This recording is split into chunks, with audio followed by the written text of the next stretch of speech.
Assalamualaikum warahmatullahi wabarakatuh. Bertemu kembali bersama saya Bapak Warsim di channel kita dari Jendela SD. Hari ini kita akan melanjutkan pembelajaran kita untuk kelas 5 tema 5 ekosistem, subtema 3 keseimbangan ekosistem pada pembelajaran yang ke-6. Di pembelajaran kita yang ke-6 kali ini, fokus pembelajaran kita adalah bahasa Indonesia, SBDP dan PPKN. Sebelum kita mulai belajar, mari kita berdoa terlebih dahulu. Berdoa mulai. Berdoa selesai. Oh ya, jangan lupa tekan dulu tombol subscribe dan aktifkan loncengnya supaya kamu tidak ketinggalan update video dari channel ini. Baiklah, mari kita ikuti pembelajaran berikut ini. Hari ini kita akan belajar yang pertama menjelaskan informasi tentang keseimbangan ekosistem dalam tulisan non-fiksi. Yang kedua menjelaskan makna kesatuan wilayah dalam bidang ekonomi. Dan yang ketiga membuat karya seni berupa topeng. Amatilah gambar di atas. Apakah yang dilakukan anak-anak pada gambar tersebut? Pernahkah kamu melakukannya? Apakah tujuan kegiatan tersebut? Apakah kegiatan tersebut akan membantu menciptakan keseimbangan ekosistem? Diskusikanlah pertanyaan-pertanyaan tersebut dengan teman-temanmu. Nah, silahkan ya kalian diskusikan. Lani bertanya, "Dayu, bolehkah aku bertanya sesuatu?" Kemudian Dayu menjawab, "Tentu saja, Lan. Ada apa? Kelihatannya serius sekali."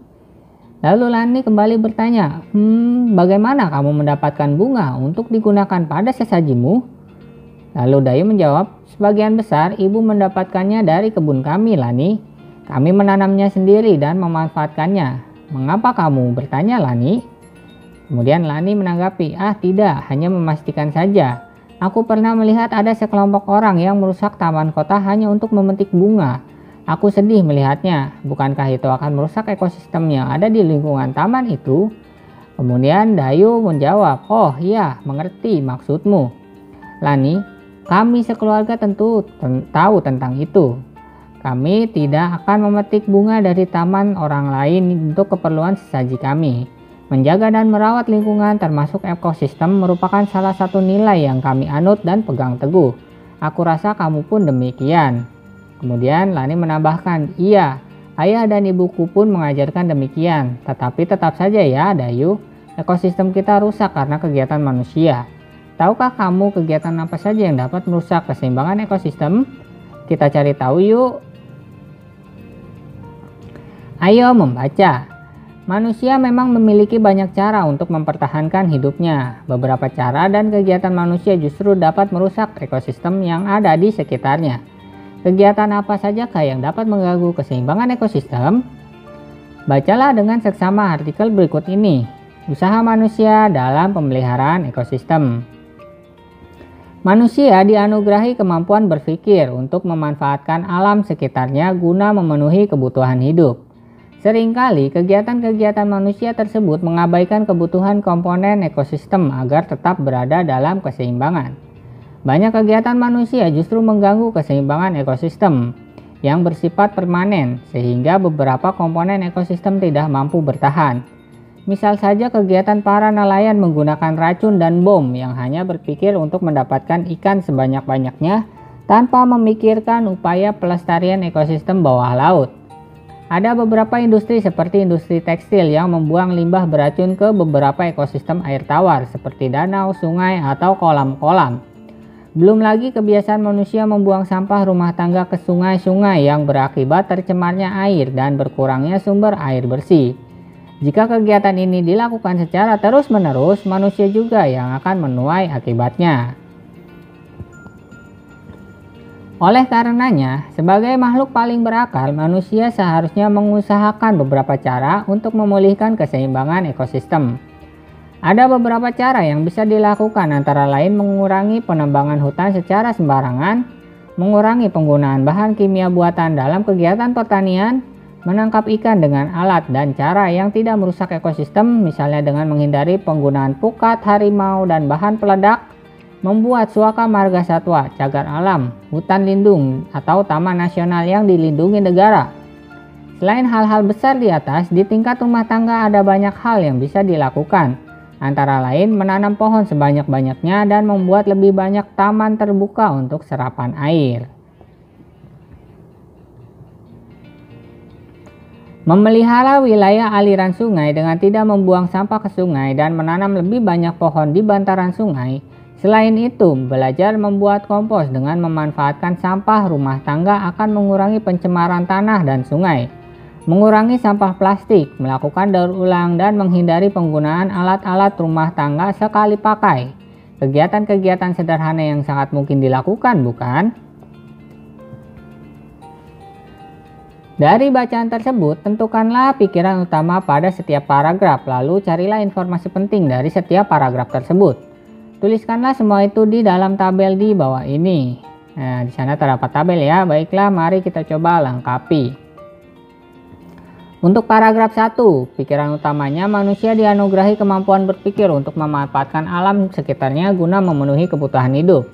Informasi pentingnya yang pertama, banyak kegiatan manusia justru mengganggu keseimbangan ekosistem yang bersifat permanen.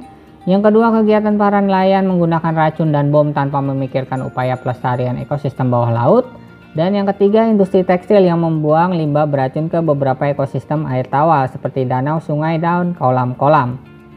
Kemudian paragraf kedua, pikiran utamanya usaha manusia untuk memulihkan keseimbangan ekosistem. Informasi pentingnya yang pertama, mengurangi penebangan hutan dan mengurangi penggunaan bahan kimia buatan. Yang kedua, menangkap ikan dengan alat dan cara yang tidak merusak ekosistem. Yang ketiga, membuat suaka marga satwa, cagar alam, hutan lindung atau taman nasional. Dan yang keempat, menanam pohon sebanyak-banyaknya dan membuat lebih banyak taman terbuka.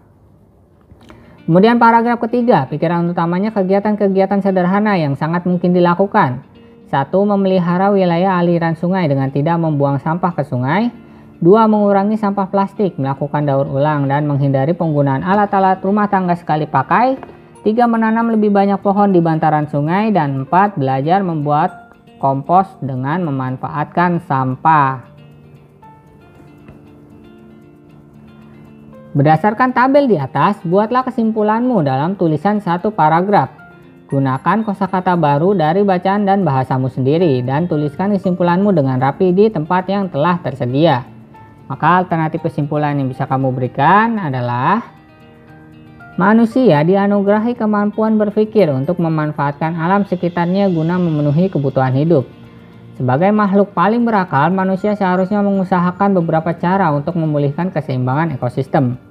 Ada beberapa kegiatan sederhana yang sangat mungkin dilakukan untuk menjaga keseimbangan ekosistem.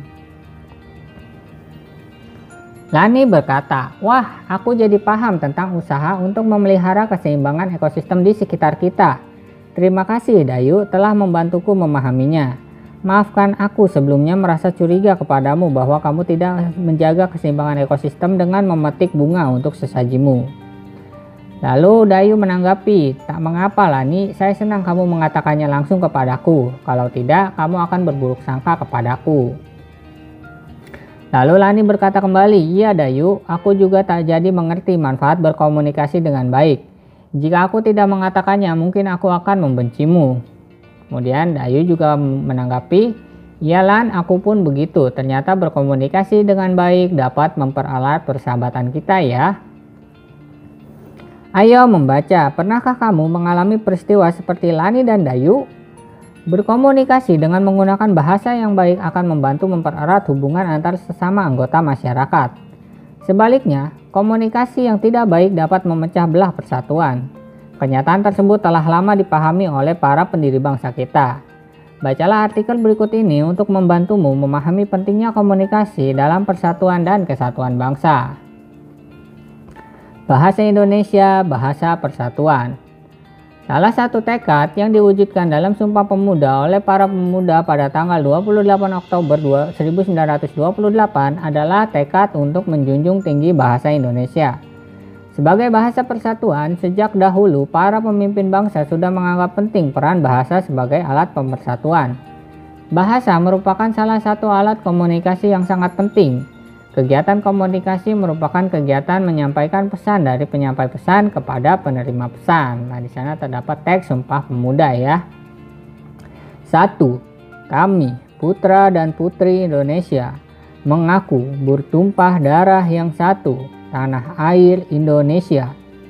2. Kami, putra dan putri Indonesia, mengaku berbangsa yang satu, bangsa Indonesia.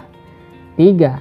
Kami, putra dan putri Indonesia, menjunjung bahasa persatuan, bahasa Indonesia. Jakarta, 28 Oktober 1928. Saat ini, teknologi alat komunikasi berkembang sangat pesat. Pesan yang disampaikan melalui media komunikasi dapat disampaikan dengan cepat dan mudah. Kemudahan itu terkadang membuat pesan yang disampaikan berbeda dengan yang diinginkan. Komunikasi yang tidak efektif dapat menimbulkan salah pengertian yang pada ujungnya akan mengakibatkan terancamnya persatuan dan kesatuan di dalam masyarakat. Salah satu cara berkomunikasi yang baik adalah dengan menggunakan bahasa yang sopan dan jelas. Sikap pada saat berkomunikasi dengan orang lain pun harus diperhatikan agar orang lain mengerti pesan yang disampaikan. Ketika berkomunikasi secara tulisan, penggunaan bahasa yang baku dan sopan juga sangat diperlukan. Ayo menulis, buatlah skenario cerita pengalamanmu tentang berkomunikasi, baik melalui media telepon, telepon genggam, surat-surat elektronik, atau komunikasi langsung dengan orang lain. Pilihlah salah satu dari media tersebut. Jika kamu memilih surat, buatlah sebuah surat kepada orang yang lebih dewasa, seperti kepada guru atau kepada kepala sekolah, atau kepada ketua RT di tempat tinggalmu. Pilihlah topik usulanmu tentang sebuah kegiatan yang dapat meningkatkan persatuan dan kesatuan di sekolah atau di lingkungan kamu tinggal.